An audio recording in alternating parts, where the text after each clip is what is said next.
በስተመጨረሻም የናፈቀኝን እንጀራ ጋገርኩ። አቤት እኛ ኢትዮጵያን ግን ለእንጀራ ያለን ፍቅር ስማም እስከ ጥግ ድረስ ነው።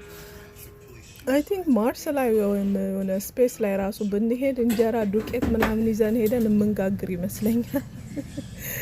እኔ እንጀራ በጣም ናፍቆኝ ነበረና እዚህ ትራቨል ትሬለር ውስጥ መኖር ከጀመርኩኝ 8 ወር ሆኖኛል። ግን ከዛ በፊት ነው እንጀራ በቃ የበላሁት ለመጨረሻ ጊዜ ኦልሞስት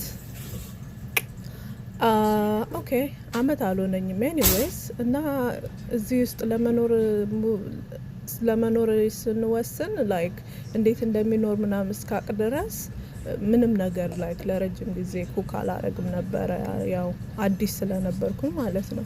ግን በቃ ኖርማል ነው ስለምደው ኤሌክትሪክ ካላችሁ ሰክታችሁ እንጀራችሁን እንግዲህ አብኩታችሁ መጋገር ነው። ምንም የሚከብድ የለውም። ይሄ የምኖርበት እኔ 2 መጸዳጃ ክፍል አለው፣ 2 ቤድሩም አለው። ግን አንዱ ሻወር ያለው መጸዳጃ ነው፣ አንዱ ደግሞ መጸዳጃና መታጠቢያ ነው። ኤኒዌይስ እና በቃ ከለመዳችሁ በኋላ እንግዲህ ሰው ለማዳ እንስሳ ነው ይባላል። የማይለምደው ነገር የለም። ያው ስለምደው በቃ መጋገር እችላለሁ ብዬ ጋገርኩኝ። በጣም በቃ የሚገርም እንጀራ ነው የጋገርኩትኝ በመጀመሪያ ሙከራ ማለት ነው። እዚህ ሀገር ደግሞ እንጀራው አመለኛ ነው ብታዩ፣ በጣም አመለኛ ነው። በቃ በፍቅር አይን እያያችሁ እያባበላችሁ ምናምን ነው የምትጋግሩት። ኤኒዌይስ በጣም የሚያምር እንጀራ ነው የጋገርኩት።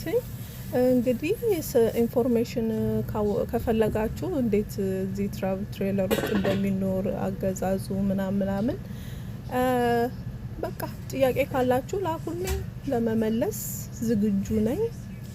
እና እንግዲህ ሙሉ ቃዬን አላመጣሁም ላይክ እዚህ ውስጥ ስኖር ማለት ነው። ላይክ መሶብ ምናምን ግን እንጀራ መጋገሪያውን ሰፌዷን አመጣኋት እና እዚህ ጋር እንጀራ ማስቀምጥበት ሳጣ ማለት ሞላብኝና በምን ባወጣ ጥሩ ነው? በሳህን የፔፐር ፕሌት የለም፣ በሱ ተጠቅሜ ኢምፕሮቫይዝድ ይባላል። ክሬቲቪቲ። ኤኒዌይስ ይሄንን ይመስላል የመጀመሪያ እንጀራ ይጋገር። አም ሶ ኤክሳይትድ ሽታ ልነግራችሁ አልችልም እንዴት እንደበላው።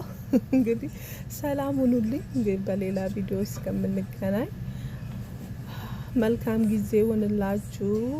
ወዳችኋለሁ። እዚህ ጋር I'm talking about like how